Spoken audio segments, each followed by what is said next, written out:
Kenyans, including religious leaders from all faiths, about the crisis facing our country today. They have implored us to give dialogue, especially during these holy periods of Easter and Ramadan.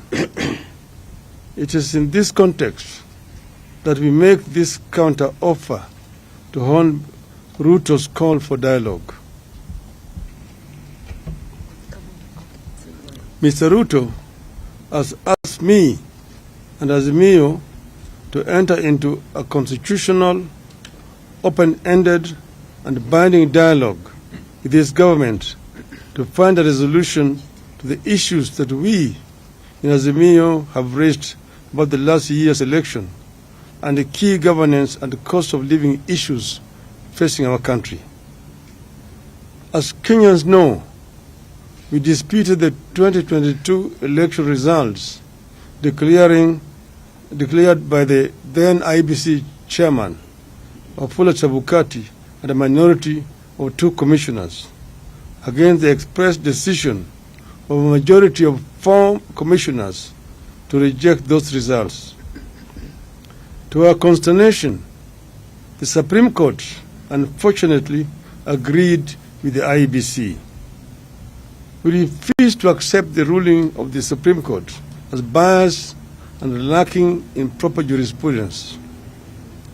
Since then, we have widely consulted with the people of Kenya throughout the width and breadth of this great country of ours. We have held rallies and more recently demonstrations in Nairobi and elsewhere. We believe that the people of this country understand the danger we face as a country. In our view, elections are sacred because they must represent the true voice of the people. We have raised the key issues that we face as a country, including the electoral injustice, the cost of living, the legitimacy of the IBC, the opening of the server for a forensic audit, the savage attacks on media and innocent civilians by the police, and the viability of our democracy, including buying off of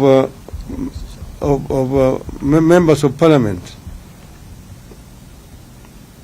We have said that members of parliament, once elected in political parties, must carry that mandate for the rest of the life of that parliament. I believe that Kenya is today facing its worst crisis in decades, out of which we could recover or go the way of other failed states.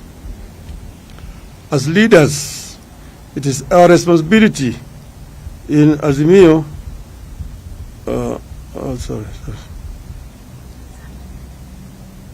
As leaders, it is our responsibility in Azimio la Umoja to save this country from the catastrophe.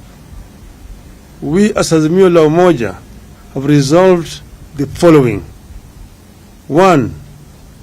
We acknowledge Mr. Ruto's olive branch for a dialogue on key issues raised by Azimio la Umoja. To us, this is a positive development. 2. We agree that a balanced parliamentary process, co-chaired by both sides and backed by experts from outside, should proceed. In our view, this committee must be composed with immediate effect, with the strict deadlines for resolving the crisis facing the country. 4.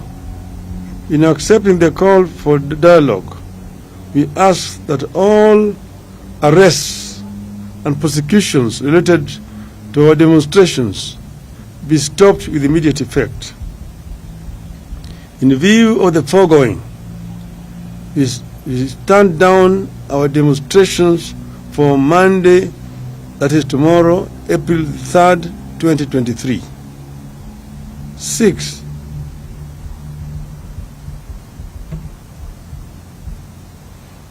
But in doing so, we want to emphasize that the right to assemble, to demonstrate, petition, and to speak are ironclad as provided for in our Constitution.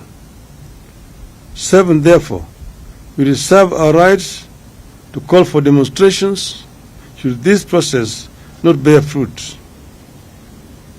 Should there be no meaningful engagement or response from Hon. Ruto,